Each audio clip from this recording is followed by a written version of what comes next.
So I remember this day like it was yesterday. I was in the 7th grade sitting in gym class, and I noticed that there was a new girl sitting beside me. And I also realized that she couldn't speak English. For some reason, though, I really wanted to say something like hi, so I conjured up the Spanish I learned from Dora the Explorer or elementary school, and I took a deep breath and said hi. She said hi back. I was like, okay.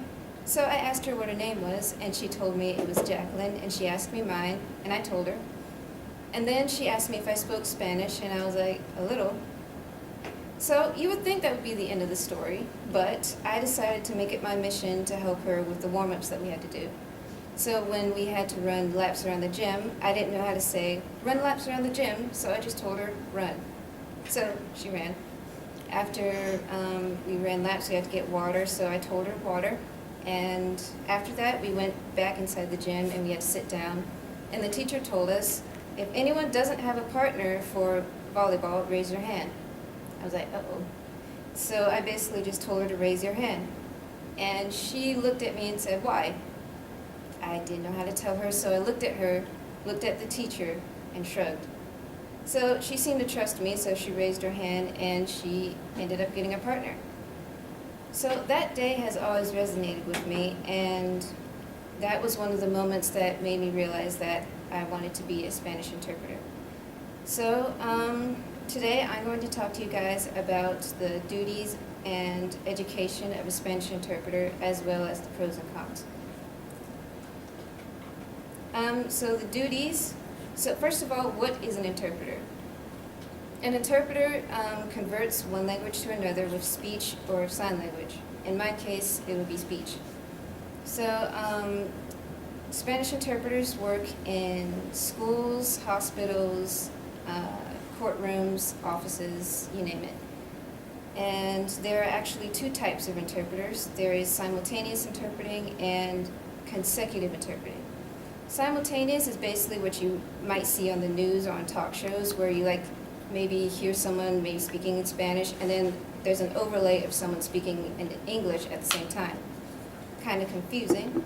So simultaneous interpreters, they'll be in maybe 3 people in a soundproof room, and they'll have headphones, and they each get 20 minutes speaking at the same time as the person talking. So it's kind of confusing. Consecutive interpreting is what I want to do. Basically, there will be about 3 people: the non-native speaker, the English speaker, and the interpreter. So the interpreter is about maybe a couple of steps behind. And let's say the English speaker is talking, they may say a sentence. I translate that sentence to Spanish, and then the other person speaks Spanish, I translate it back to English. Sounds a lot easier. So next we have the education. So the Occupational Outlook Handbook says that you need a bachelor's degree, but more research that I've done says that some companies require you to only have a high school diploma or GED, and also be certified. Also, I've realized that JCC has a community Spanish interpreter degree, which I'm also looking into.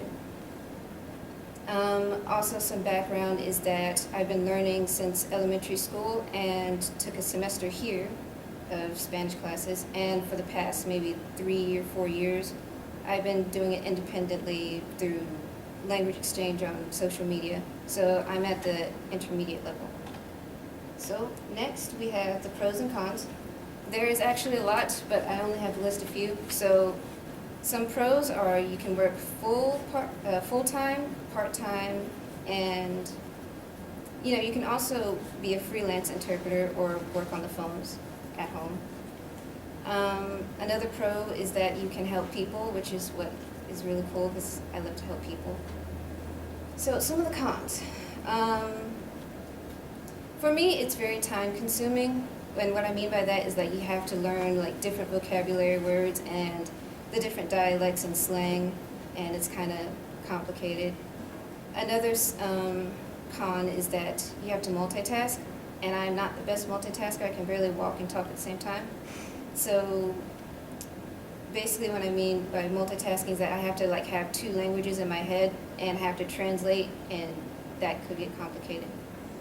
Another con is that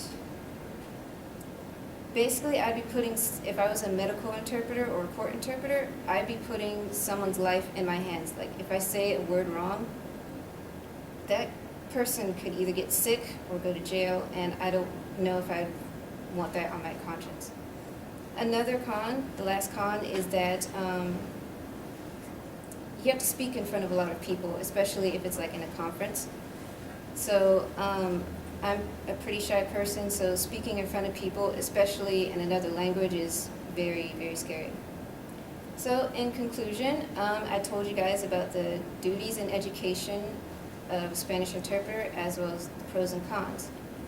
I am not sure, like I'm 90% sure I want to continue being an interpreter, but I have other passions too, like teaching and music, but I do know that I want to help people and continue learning Spanish. And I like to think that if I go back to 7th grade right now, as I am, I could probably help a lot more and put her more at ease. And that's it.